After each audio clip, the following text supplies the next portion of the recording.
A millionaire's autistic son didn't speak to anyone until the new maid did something unbelievable that changed everything. Isabella Morgan adjusted her simple uniform before ringing the doorbell of the mansion in the luxury-gated community of Palm Grove Estates. At 26 years old, she had been working as a housemaid for 5 years in Dallas to support her sick mother back home. The salary offered by Edward Hayes, a wealthy agribusiness entrepreneur, was far above average, but the reason behind it worried her. "My son Gabriel is 7 years old and has some difficulties," Edward explained. "Ever since my ex-wife left us, he hasn't been able to adjust anywhere. We've already changed schools 3 times. Isabella studied the tall man with tired eyes. Even dressed casually, he carried a natural elegance. "What kind of difficulties?" she asked. "He doesn't speak to strangers, has nightmares and panic episodes when he has to leave the house. Doctors say it's abandonment anxiety, but they're also evaluating autism." On her first day, Isabella met Gabriel hiding behind the couch. The boy had his father's hair and large eyes that carried sadness far beyond his age.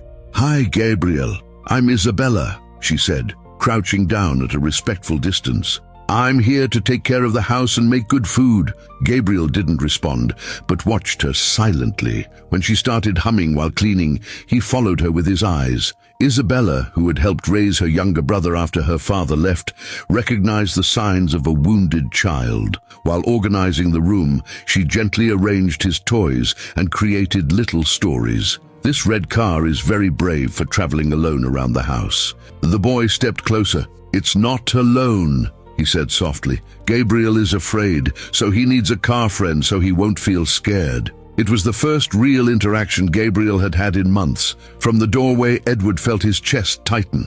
Over time, the boy began helping Isabella in the kitchen, sharing dreams, observing the world with curiosity, and playing again in the backyard. Edward came home eager to hear the updates. To him, those small victories were treasures. "How do you do it?" he asked one night. "My brother went through something similar," she said. "I learned that patience works better than pressure." Edward looked at her differently now, noticing the care she gave Gabriel, the way her eyes lit up when talking about books. But Isabella struggled with her own feelings. She loved Gabriel as if he were her own, and was beginning to fall for Edward, who included her in dinners and conversations. But she kept reminding herself who she was, just a simple woman working in a wealthy man's house. "Isabella, are you going to stay forever?" Gabriel asked one Sunday. That question hit Edward deeply. He wanted to know the same thing.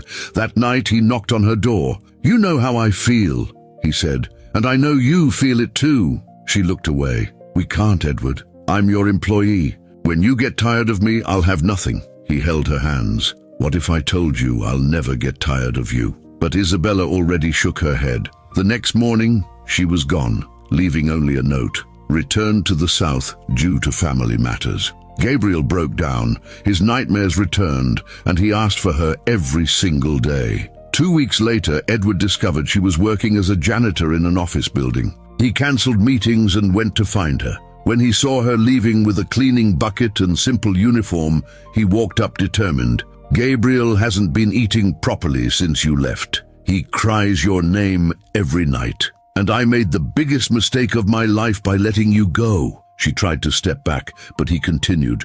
"You think I care about social class? I only care because my son smiles when you're around. And so do I." He knelt down right there in the street. "Marry me, Isabella. Be Gabriel's mother.